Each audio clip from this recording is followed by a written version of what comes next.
सर्द हवा का झोंका, रात का अंधेरा और पेड़ों की सरसराहट। ऐसा लग रहा था जैसे कोई छुपकर देख रहा हो। खिड़की के शीशे पर ठक ठक, एक अजीब सी बेचैनी। बारिश की बूंदें जैसे किसी पुराने राज को खोलने की कोशिश कर रही हो। मेरे हाथ में एक लिफाफा था, मोटे कागज पर बना हुआ, उस पर लिखा पता, ग्रामविले मैनर। यह लिफाफा अचानक कैसे आया? कौन भेज सकता है? यह मेरे परदादा का घर था, सालों से बंद पड़ा था। एक समय था जब यह घर रौनक से भरा रहता था, लेकिन अब यह वीरान और खंडहर हो चुका था। लिफाफे में एक चिट्ठी थी, मेरे नाम। चिट्ठी का कागज भी पुराना और पीला पड़ चुका था, जैसे सालों से किसी ने इसे छुआ न हो। लिखा था, वापस आ जाओ, तुम्हारा इंतजार है। कौन लिख सकता है? यह संदेश किसने भेजा? क्या यह कोई मजाक था या फिर कोई गंभीर बात? मेरे परदादा तो सालों पहले गुजर चुके थे। उनकी तस्वीरें अब भी घर की दीवारों पर टंगी थीं, लेकिन उनकी यादें धुंधली हो चुकी थीं। घर में कोई नहीं रहता था।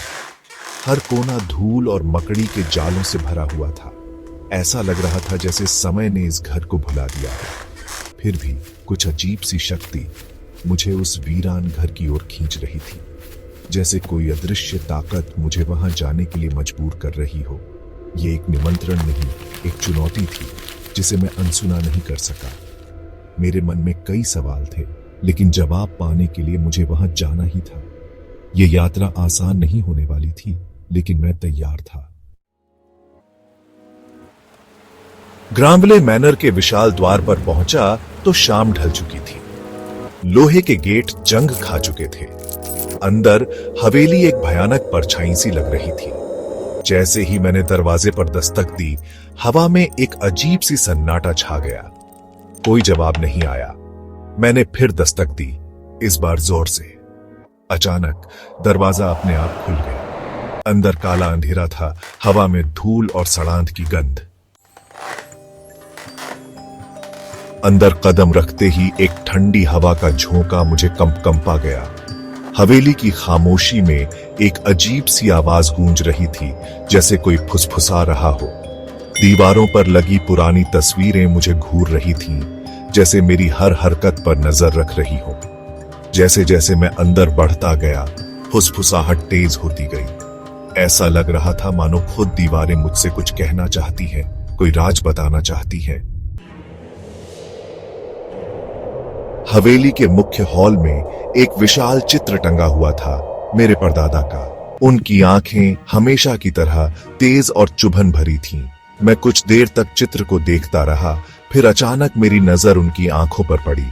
क्या मुझे धोखा हुआ या उनकी आंखें सचमुच पलकी? इससे पहले कि मैं कुछ समझ पाता, चित्र से एक धुंधली सी परछाई निकली और अंधेरे में गायब हो गई।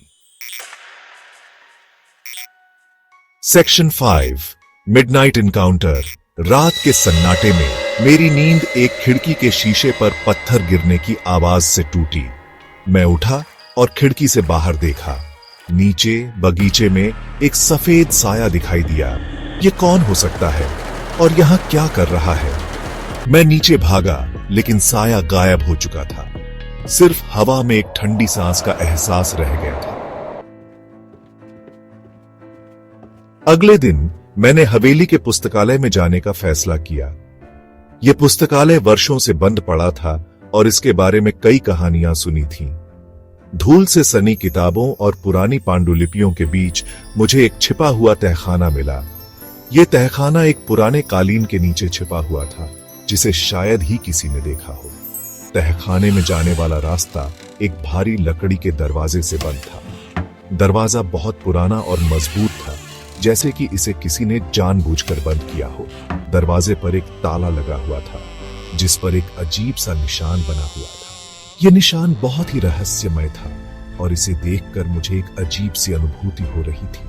मुझे याद आया, यह निशान मैंने पहले भी कहीं देखा था, मेरे परदादा के चित्र के नीचे वाले फ्रेम पर।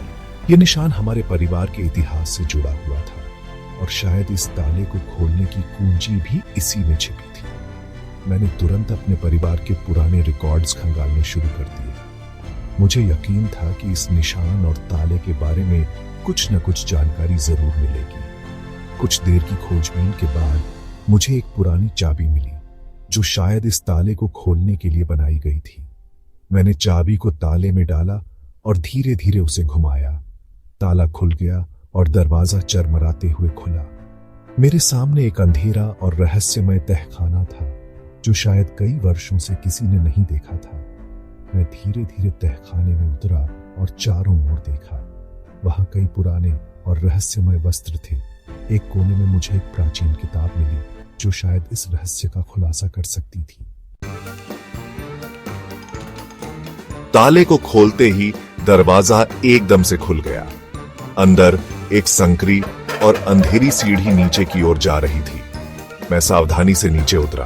तहखाने में एक अजीब सी गंध थी, नमी, सड़न और किसी अनजानी चीज की। अचानक ऊपर से दरवाजा बंद होने की आवाज आई। मैं फंस गया था। तहखाने के बीचों बीच एक मेज पर एक किताब खुली हुई थी। जैसे ही मैंने किताब पर हाथ रखा, दीवारों पर लगे मशालें स्वतः ही जल उठे। किताब में मेरे परिवार के इतिहास के बारे में लिखा था। इसमें एक भयानक सच्चाई का खुलासा हुआ। मेरे परदादा काले जादू में लिप्त थे और इसी हवेली में उन्होंने एक भयानक अनुष्ठान किया था। उनके अनुष्ठान का क्या परिणाम हुआ, यह जानने से पहले ही मेरे पैरों तले जमीन खिसक गई। अचानक एक जोरदार आवाज के साथ तहखाने की दीवारें हिलने लगी। धूल और मलबा चारों ओर फैलने लगा और मुझे लगा कि अब मेरा अंत निकट है। तहखाना ढहने लगा था। मैं भागने की कोशिश करता रहा, लेकिन कोई रास्ता नहीं था। हर तरफ से मलबा गिर रहा था और मेरी सांसें तेज हो गईं। मैं एक कोने में दुबक गया, उम्मीद करते हुए कि शायद कोई चमत्कार हो जाए। फिर सब कुछ अंधेरा हो गया। मैं जागा तो खुद को हवेली के बाहर पाया। रात का समय था और चारों ओर सन्नाटा पसरा हुआ था। मुझे समझ नहीं आ रहा था कि मैं यहां कैसे पहुंचा। हवेली गायब थी, जैसे वो कभी थी ही नहीं। मैं उस जगह को पहचानने की कोशिश कर रहा था, लेकिन वहां कुछ भी नहीं था।